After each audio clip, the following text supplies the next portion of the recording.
Alright, hello people, I am SuperViperT302. This is a game you have probably never heard of, but you are going to enjoy it, trust me. So, this is Pack and Roll Remix, an updated version of Pack and Roll for the DS. This is part of the Namco Museum Remix and Namco Museum Mega Mix compilations for the Wii.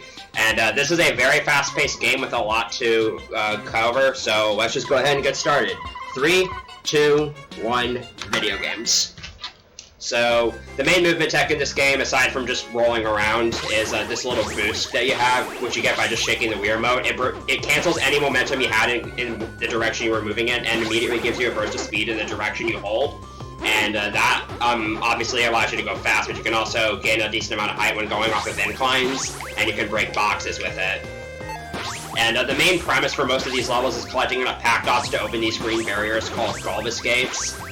Some of them are skippable, but for the most part, we're just going to be collecting the minimum amount of pack dots required in the most efficient manners in order to open these gates. Now, you probably noticed that I already have the entire game beaten, which might seem weird for an any % run, but the thing is, nothing changes in the baseline game before or after you finish the game, and Namco Museum Mega Mix autosaves by default. So, it's just been more beneficial to play it more like any % NG+, and that's why I also already have all 7 bars of health at the bottom of the screen, because you get extra bars of health from eating various pizzas throughout the game, but under NG+ rules, that's allowed, but for the most part, it's not too much of a difference between NG and NG+. Another useful movement tech you have in this game is the ability to break Pac-Man. So the B and Z buttons will cause Pac-Man to stop his momentum entirely, and that can allow you to, first of all, allows you to halt your momentum and then put it in a new direction with a boost, which you sometimes see me do. And it also allows me to avoid my recoiling myself too much. For example, when I boost into those boxes, I can sometimes get heavy recoil, but by breaking, I can prevent that. And that will be very useful throughout the game, so that Pac-Man doesn't just go flying all over the place or possibly falling off to his death. So up next we have 1-4, where we are introduced to the first of Pac-Man's power-ups, Night Pack, which makes Pac-Man slightly heavier, so he moves slower and doesn't get a whole lot of height when he becomes airborne. But he can break through these metal boxes, which normal Pac can't do, and he can also travel underwater. So usually when Night Pack is in a level, we do need him for one reason or another. But we don't usually spend too much time in these levels anyways, because again, this game goes by pretty fast.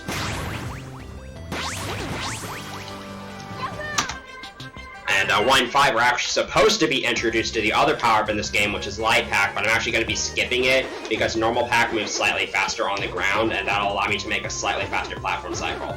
But the thing with Light Pack is that it makes Pac-Man a lot floatier, so he lasts in midair a lot longer, and he gains a lot more height from stuff like bounce pads or slope boosts. And you're actually going to be seeing me use that quite a bit for a few unintended strats and sequence breaks throughout this run. It's a very broken power-up. Alright, so this is the cycle you can't make if you have Light Pack. It saves about 7 to 8 seconds. So that's World 1 done. And now we can move on to World 2, which is the Gyro Jungle. And now we have the first big skip of the run.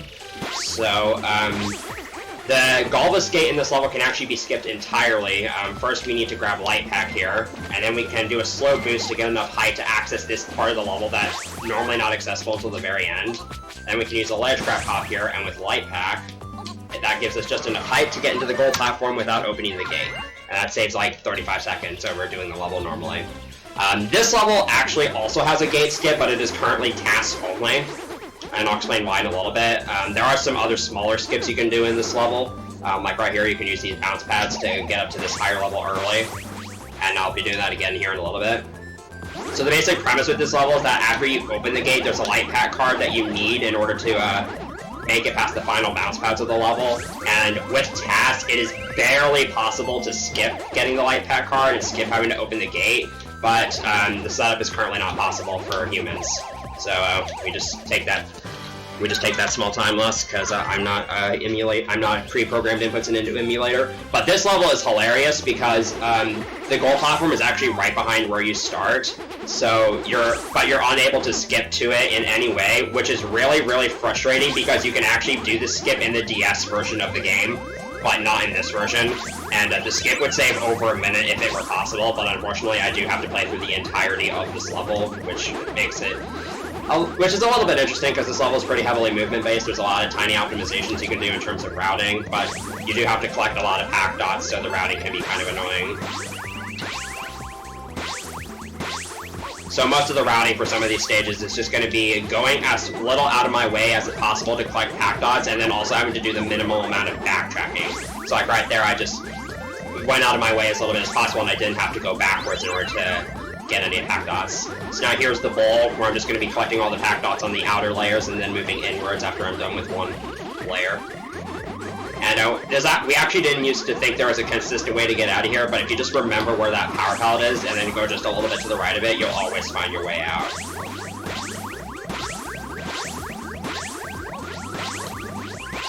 And that's the end of this level. I'm actually going to wait here a little bit just so I don't beat my IL time, because that would cause the game to auto-save and lose about 3.5 to 4 seconds.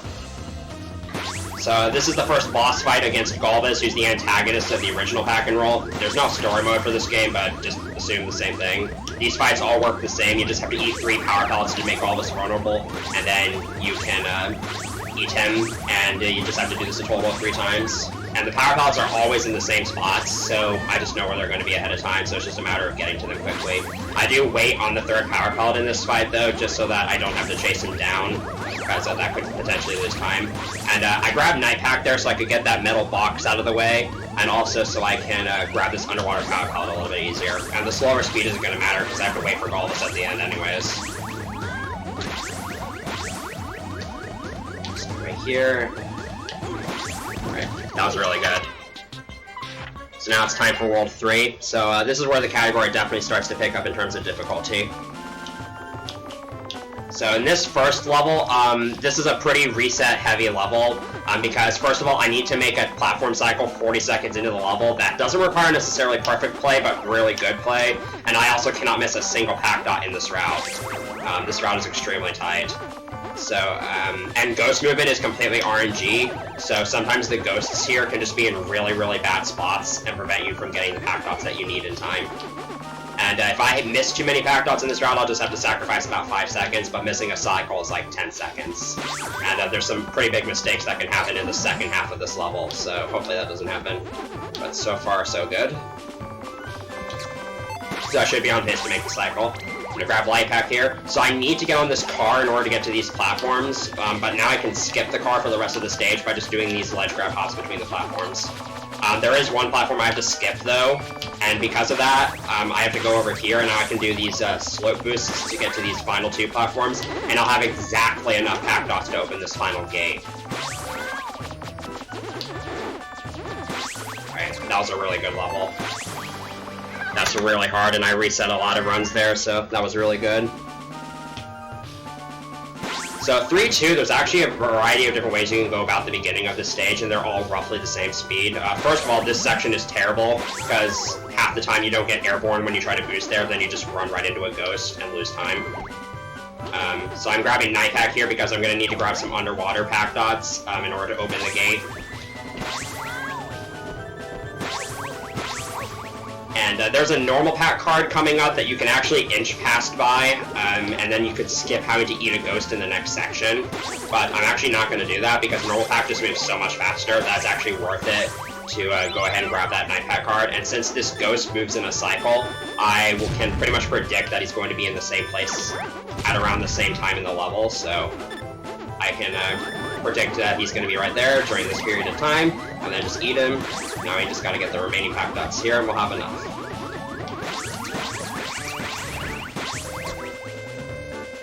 And that's that level done. So 3-3 is pretty much entirely a cycle-based level.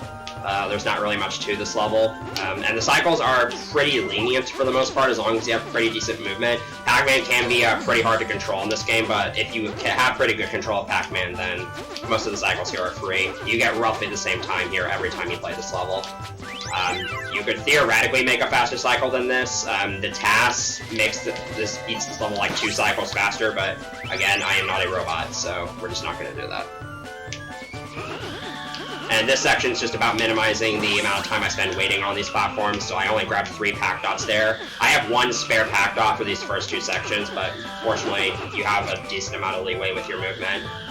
And so far, so good. And in this last section, I just have to play quickly enough. You're probably wondering why I'm not trying to jump around any of these gates. Most Golbus gates in this game have invisible walls that extend outwards and also upwards by quite a decent amount. And Golbus gates in levels like this actually have wind around them that prevents you from just hopping around them normally. And not only that, they wouldn't save that much time anyways, and if you failed them, you would die. And lose way more time than the skips would actually save.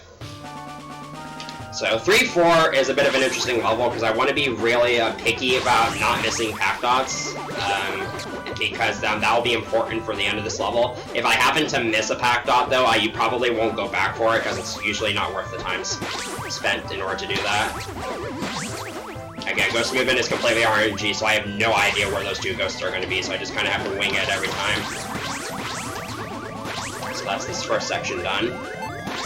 So now I'm going to go into the water here and grab this normal pack card, make a little detour, because again, normal pack just moves a lot faster. And these ghost shooters, I pretty much don't have to worry about them, because as long as you just keep moving, they're never going to hit you. So far, I haven't missed any.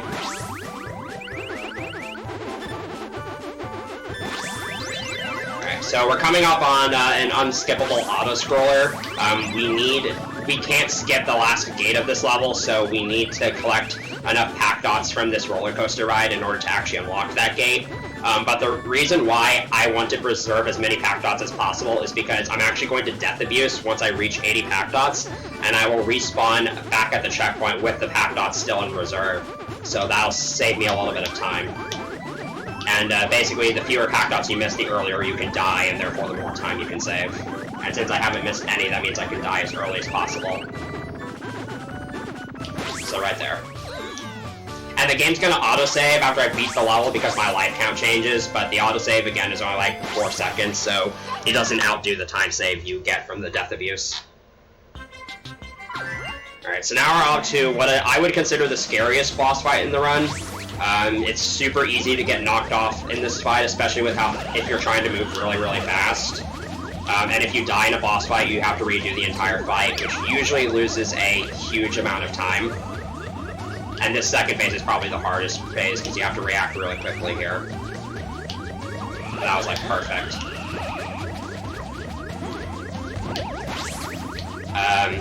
And for the third phase, I'm going to eat the power pellets at specific times to keep Golbus stunned so that he doesn't go all over the place, and also manipulate him into not staying on top of the cave. And that was really good. That was a really good 3 boss. So now we, though Ghostland from the DS version is not in this game. And so here's 4-1. This level is terrible for a variety of reasons. This first section is essentially Pac-Man pinball on steroids. But I am actually going to try a skip that has currently not been pulled off RTA yet. It's kind of dumb. So I'm going to try to skip the last 2 gates of this level by doing a little something here. I didn't get it. Okay, I'm not going to try it again. So you can do what's called a bounce boost, which I'll explain later, and then gain enough height from the bounce pad to basically fly over the walls guarding the 4th section of this level, which will allow you to skip the 3rd and 4th gates here, but I didn't make it, so gotta accept that time loss. You also have to collect every pack dot in every section of this level in order to unlock all the gates, so I gotta make my way over here and hit this button to lower all the walls. And I'm gonna try to avoid eating ghosts, because eating ghosts causes lag frames, like right there. So that ended up losing me a little bit of time, but not too much. 4-2 is a pretty straightforward level, literally. Just kind of a bunch of obstacles that you have to dodge. I'll probably be taking damage a lot in this level. Fortunately, there's a lot of health refills. There's some places where I'm going to do damage abuses, like right here.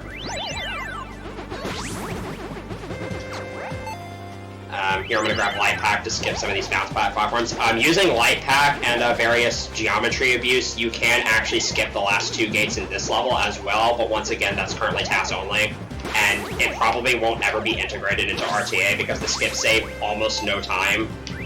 And if you failed them, you would die, and they are incredibly difficult, so you'll probably not see the last 2 gate skips ever happen in RTA. So I just gotta collect enough dots to reach the end here. That hopefully was enough. Ah, 1 short. Classic. Alright. Still made it though.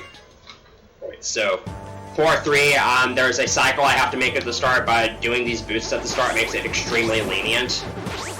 Task can make a faster cycle than this, but again, in RTA you simply cannot make the cycle. So it looks like I'm barely going to miss that cycle, but yeah, you cannot make that in real time. But fortunately, this cycle is free if you do that movement at the start. This is one of my favorite levels movement-wise because of some cool stuff coming up. You'll see what I mean here in a minute.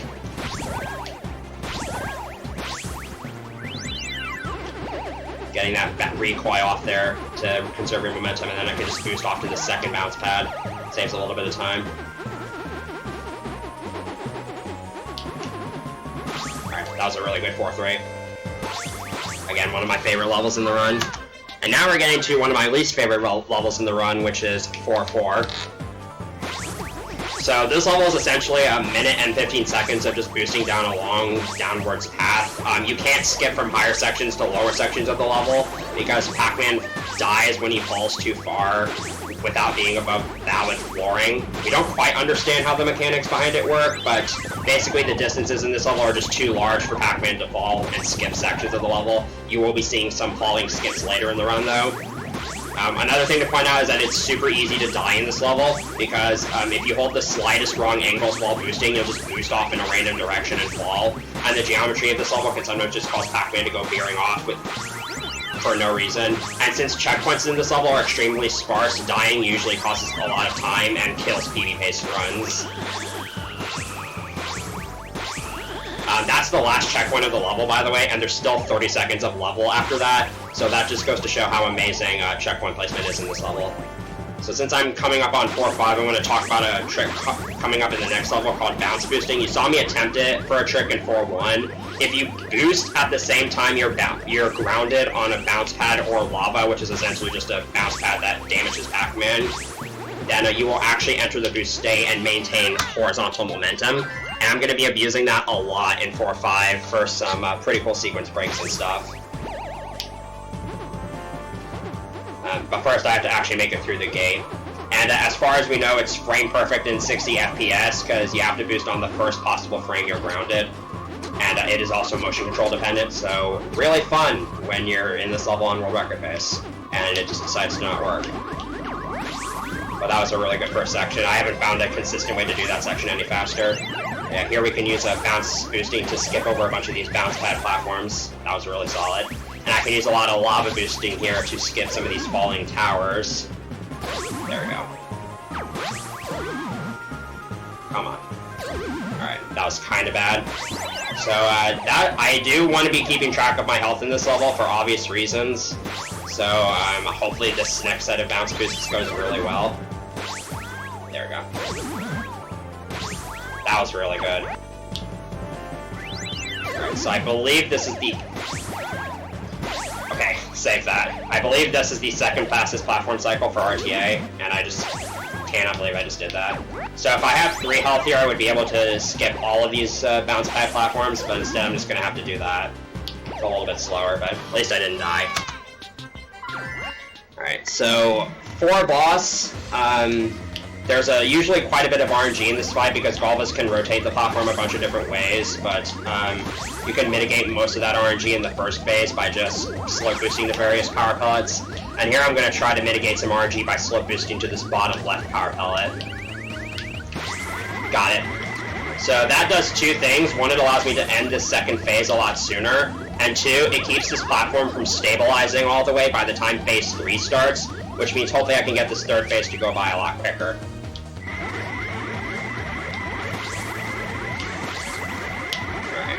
That was pretty good. And now it's time for World 5. So this world is exclusive to Remix, and is by far the most broken part of this game, because every single level in this world has a major skip of some kind. This level in Task is doable in under 3 seconds, because you can just boost directly to the gold platform as normal pack, because as you can see, it's right next to the start of the level. It's right there. but the setup as normal pack is not currently humanly viable, even though it would save a lot of time. So I have to actually go through this first gate and get light pack for a setup that allows me to still skip the second and third gates of the level. This is still the biggest skip in the game. It saves about 50 seconds or so if you get it first try. So I just gotta boost around a bunch of invisible collision, and there we go. So now 5-2 and 5-3, these levels are going to go by insanely fast, because as you can see, I can just kind of fall from beginning to end, like I talked about earlier. And this level has the third gate skip of the run I'm going to do. I'm going to use glitchy ledge bounce here, to just bounce up to this scroll platform earlier. Oh, or fail it. There we go. And this level is extremely long and extremely difficult.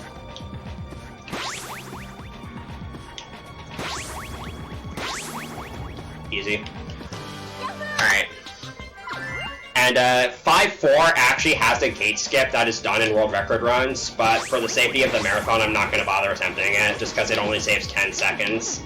And if you fail it, you lose way more time than the skip actually saves, so I'm just not going to bother with it. There's still a lot of really cool strats in this level. For example, you can do some cycle skips here with these gear knobs, and then you can do some more cycle skips after the gate. And there's actually an even bigger skip I'm going to do at the end of this level.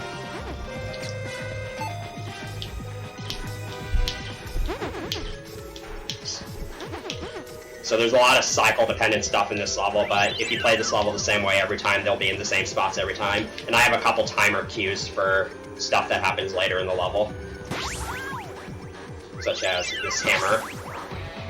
So here's the big skip. Using these light pack cards and this bounce pad, I can just go to the final gear of the level. That saves like 25 to 30 seconds. Alright. So now we're on to the final boss. Again, this game goes by super quick. This first phase is just kind of a lot of boosting around to get the power pellets. It's pretty easy to die if you don't practice this a lot. This final boss is actually in 2 parts. Oh, I boosted a little too early there. Alright, we're good. So I should probably start talking about what I'm going to be doing, because this final boss is in 2 parts, like I said earlier, and I should probably talk about what I'm going to be doing in the second part. So in the second part of the fight, Galvus is going to spawn ghosts that have power pellets on them, and I'm actually not going to be eating them until the 3rd phase, because if you eat the power pellet ghost as Galvus is spawning in, it will actually do damage to him. So if I get all 3 hits on him, then I can actually cancel him spawning in and make him vulnerable a lot quicker. This oversight was found by Elomavi, who also made all the tasks for this game, and it saves a good chunk of time. So this route I'm going to be taking here is probably going to look weird.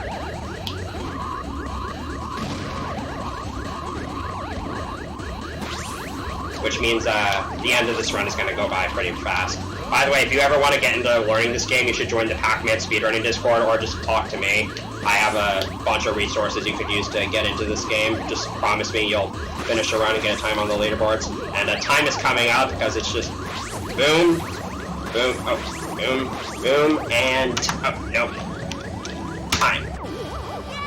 Alright, so my timer says 22:49. That's actually marathon world record by a decent margin. The world record in this game is 22:16 by me, and still has a decent ways to go, so that was a pretty good run overall. Pretty happy with how that went. Again, if you want to get into learning this game, join the Pac-Man speedrunning Discord, or just talk to me. And yeah, that was pretty fun, and I also run a variety of other games if you are interested in checking those out, mostly Mario titles. So that's it for me, and I will throw it on over to the host.